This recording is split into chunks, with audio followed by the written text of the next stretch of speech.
Allahu Akbar, Allahu Akbar. La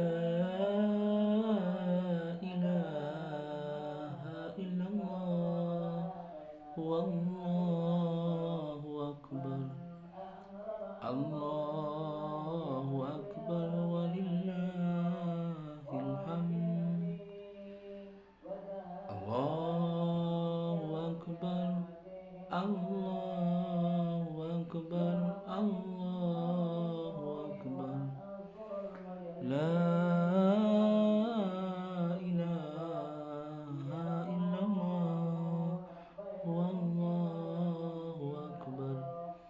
Allahu akbar walillahil hamd.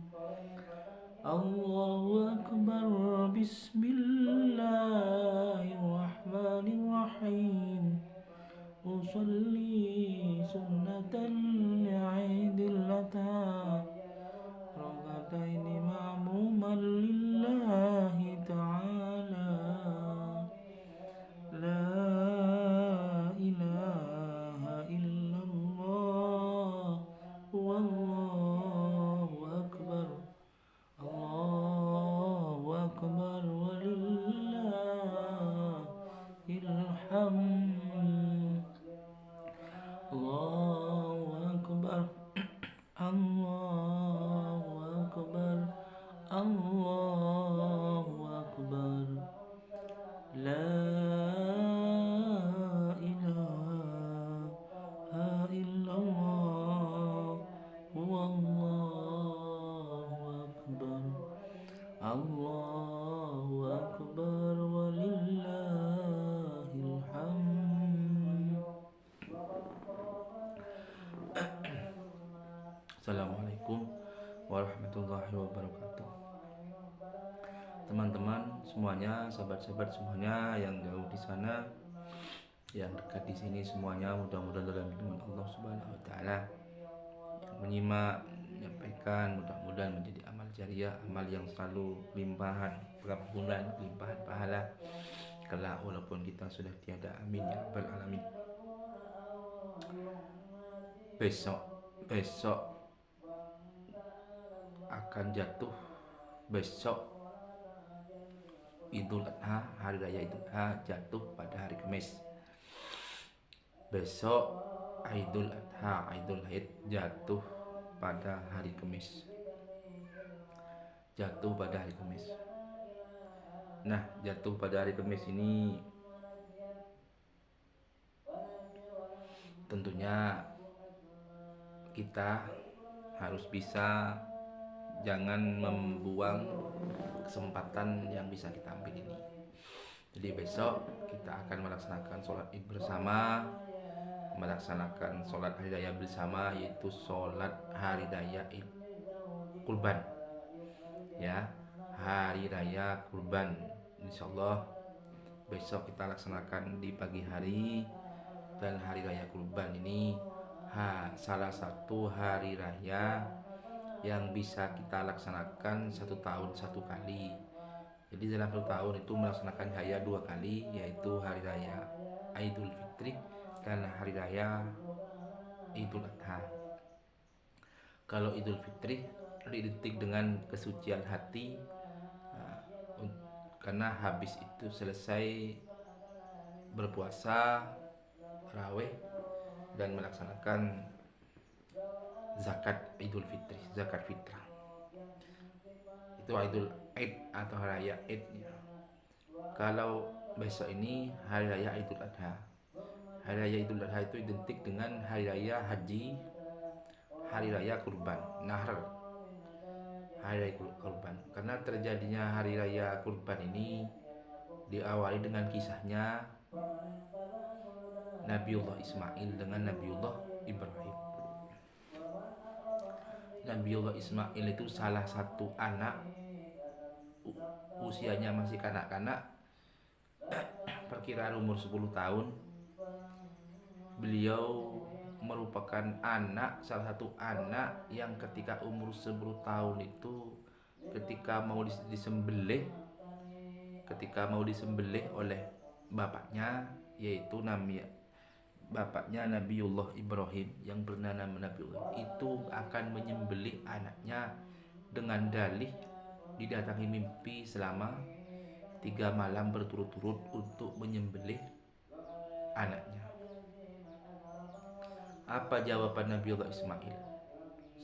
Sentak ketika itu, silahkan Abah, silahkan Abi untuk menyembelih saya kalau itu memang perintah Allah, karena saya ini memang milik Allah.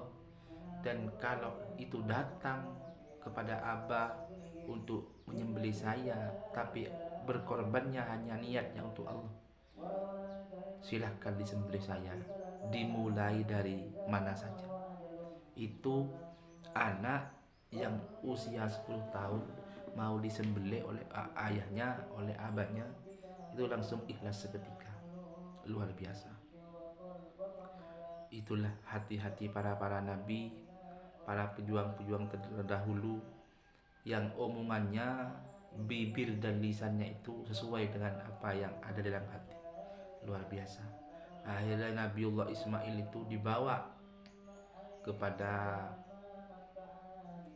yang sekarang itu ditempati haji wukuf, ditempati melempar jamrah.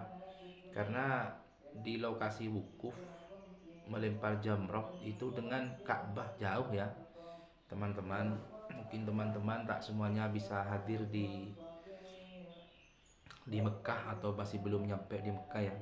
Jadi Mekah Ka'bah itu dengan wukuf atau tempat penyembelihannya Nabiullah Ismail itu jauh jaraknya. Jadi perkiraan 5 kilo apa 7 kilo lebih, mungkin perkiraan perjalanan 4 jam ya, 4 jam 5 jam. Dulu itu ingatnya saya begitu, 5 jam 7 jam. Jadi jauh. Nah, disitulah terjadinya wukuf di padang Arafah, melempar jamrah, bermalam di Musdalifah. Nah, itu tempat penyembelihannya Nabiullah Ismail itu dekat dengan itu. Sampai sekarang yang saya tahu itu Tugu itu tempat penyembelihannya Nabiullah Ismail itu sampai sekarang tuh masih ada. Dan itu seakan-akan kelihatannya tuh angker. Sampai sekarang tuh ada. Kalau yang lain budaya-budaya rumah Rasulullah, terus sejarah-sejarah di Mekah itu semuanya sudah tidak ada. Banyak yang tidak ada. Sudah dibangun oleh raja, dibangun hotel, ya, dibangun pasar. Jadi tempat-tempat yang bersejarah itu tidak ada sudah. Jadi pemerintahan Arab Saudi itu memang tidak begitu suka mengopeni sejarah-sejarah yang ada di Mekah. Itu sudah banyak yang tidak ada. Akhirnya ketika mau disembelih Nabiullah Ismail dengan pedang yang sangat tajam, tak bisa disembelih. Tapi ketika dicek dengan batu, maka batunya pecah menjadi 3 karena tajamnya dari pisau itu. Subhanallah ya. Padahal ketika mau berangkat Nabiullah Ismail itu ketemu dengan setan. Jadi ketika Nabiullah Ibrahim itu berangkat ngambil pisau, sedangkan itu Nabiullah Ismail itu ketemu dengan setan. Setan itu bilang, Nabiullah Ismail, ngapain kamu itu mau diajak abahnya ke Musdalifah atau ke Arafah? Wong kamu itu akan disembelih. Itu akal-akalnya abahnya kamu untuk disembelih. Nanti kalau sampean disembelih, kamu gak akan hidup lagi. Itu pasti ibunya nangis. Ibunya kan Siti Hajar, pasti nangis.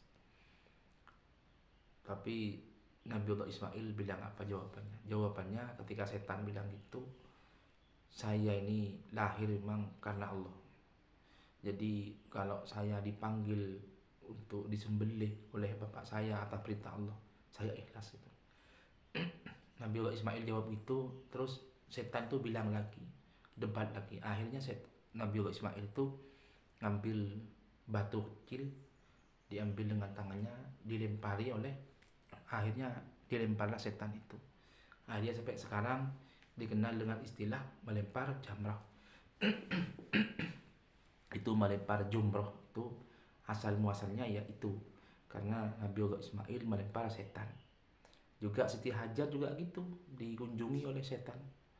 Ya Siti Hajar, kamu kok diam-diam saja, kamu kok santai-santai saja, kenapa setan?